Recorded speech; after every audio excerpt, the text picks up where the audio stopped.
Hi, my name is Forrest Stone with Victory Productions, and I'm here to talk today with Michael Comer, who's our editorial director for STEM, and Don Lorela, who is our editorial director for English Language Arts and Social Studies. We're here to talk about what's next and what's now in curriculum. Michael, thanks for taking time out today to have this discussion. So much is in the news about education and about testing. Everybody knows technology has changed things, so it's not your grandpa's schoolroom anymore. But what is it that is really important? What are some of the key thoughts with regard to how the changes in education are really affecting curriculum development and the experience of learning? Well, Forrest, I think the trends in the development of new quality curriculum materials is really focused around what are seen as the three new trends in the educational landscape. And one is making use of the digital resources in a way that's different than just having them replicate the current instructional model. And I'll talk about that in a moment. The second thing is to think about student engagement and interest. We know that interested students are engaged and motivated to learn. And how do we maintain that motivation through a variety of different kinds of cultural and social levels that part of the educational landscape? And I think third is thinking about the kinds of skills that the students today are going to need to be productive citizens of tomorrow. And so going back to the idea of the digital materials, we look at the advent and the implementation of tablets and handheld devices in the classroom. The instruction hasn't changed, though, as we look at that. It's as if the blackboard has been reinvented. Instead of being at the front of the room, it's now at the desk. When the blackboard was first introduced into the American educational landscape in the early 1800s, it presented the teacher as the provider of information at the center of the room, and all eyes were focused up front at the board and on the teacher. Today, all eyes are focused on the tablet on my lap, but it's still the teacher is driving the instruction from the tablet. And that's not what makes the use of the technology innovative or useful.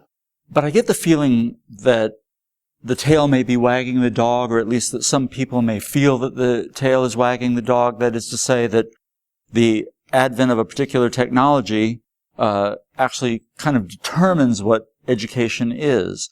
Wouldn't it be true that kind of learning is always universally the same thing? Well, I don't think so. I think the question you need to reflect on is, has the import of the technology in the classroom changed the way instruction is delivered? Or is instruction being delivered the same way as it was before? And I think that's where the change, the effort to change, is really gotten stuck, is having a tablet in front of you is no different if the teacher is still delivering instruction as if they were standing at a blackboard. What the tablet does do is opens a whole world of information at the fingertips. So I don't need to memorize large bits of data because I have access to it. The question now is what am I going to do with the data that I have?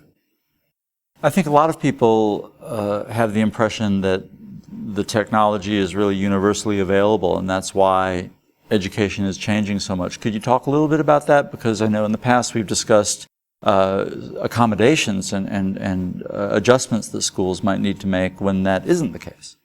Well, I think it's important to stress that not everyone has access to the information that's available. Not everyone in the lower SES realms have access to computers or phones, or maybe even the wherewithal to visit the library to use their computers.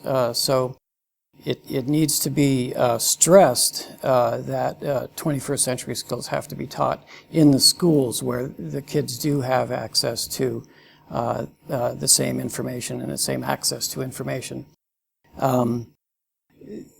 The idea of teaching and learning changing through technology is one that's debated. All of the experts in the field are weighing in, as might be expected. One of the leading Finnish researchers, Pasi Sahlberg, has stated that really a school's services and the teaching that's provided really accounts for only a third of a student's learning. That the rest of it is all what happens in the family and what kind of learning environment they have at home. And it's long been known that reading to kids from birth, lap reading, just as soon as you can start it, is the leading indicator of literacy success and reading success down the road. So thinking about educational institutions and how they are changing, do you have any examples that you could share? As we look at those changes in the educational landscape, we begin to look for what innovations can occur within the learning structures that we have already established. Some new and novel approaches to instruction are occurring in places like Olin College, where all of the classes are designed around projects, and that the learning is done through real-world scenarios of which the engineering is not just applied, but it's learned through those opportunities. Helping students to focus on the needs and the thinking as opposed to just the information. I think the idea of the modern assessment is an area where a new trend has emerged and is pretty much firmly in place now, and that is the writing of the questions, which in the assessment world are known as items.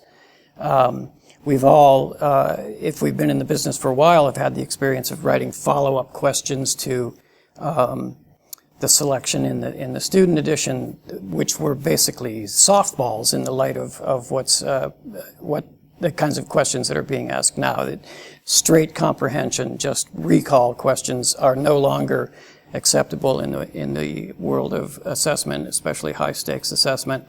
Now, every item has to pass through a battery of psychometric measures. There has to be metadata around the item. The approach to writing the item is very painstaking and exacting. You have to make sure that every possible answer to the question is plausible but not correct, except for the one that is correct. And that may sound like it's not that difficult, but it's extremely difficult. And it's because of techniques like that go into making today's assessments that they're so much more fine-tuned in terms of measuring what a student is doing. Okay, so of course in the news all the time now there are reports about testing and controversies about testing, but what about the actual teaching? What about the curriculum? Are those two separate things? While summative assessment is a huge part of the assessment picture today, another trend in the assessment environment is that of formative assessment, which is ongoing over the course of study, and which informs, in turn, the instruction. As the student does formative assessments over the course of whatever program they're in, the teacher can monitor the results and adjust the teaching as needed. And this has always happened in education, but one thing that's different these days is that the technology allows for much more involved, multi-level formative assessments, performance assessments, in which the instruction and the assessment are just inextricably linked. The instruction is embedded, the assessment informs the instruction, and these types of projects can last several weeks, and they can be very rigorous, and the end result is a student who has learned something, who has learned by doing, who has put together a project and has been assessed along the way and has been guided to make adjustments in the approach to the project.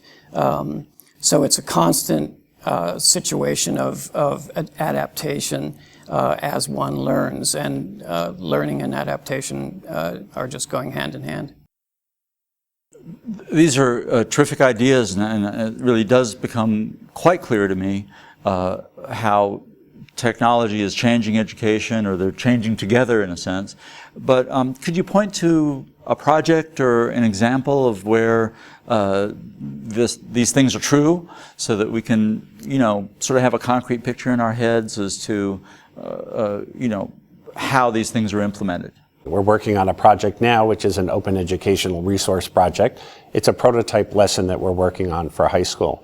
And one of the fun parts about it is that we've developed each chapter to be centered around a kind of learning project that involves STEM-related curriculum, so that it's embedding not just the mathematics, but it's taking the science into account, it's taking the arts into account, it's taking reading and social studies into account. And in a particular chapter that we're working on, we're working from a historical perspective on helping students to understand the significance of similarities and transformations in geometric figures.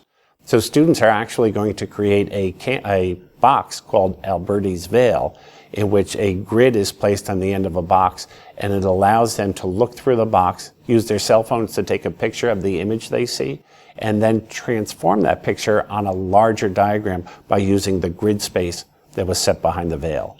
And it's what was used in the mid-14th century to begin to develop perspectives in painting, so that the paintings weren't flat, but had then the depth of perception, and it allows for the artist to create a more realistic picture. And this technique has been around since the Renaissance, but we've employed it as a way of helping students to understand the concept of similarities and transformations and dilations. Don, Michael, thank you so much for this discussion. What's next in education? Victory.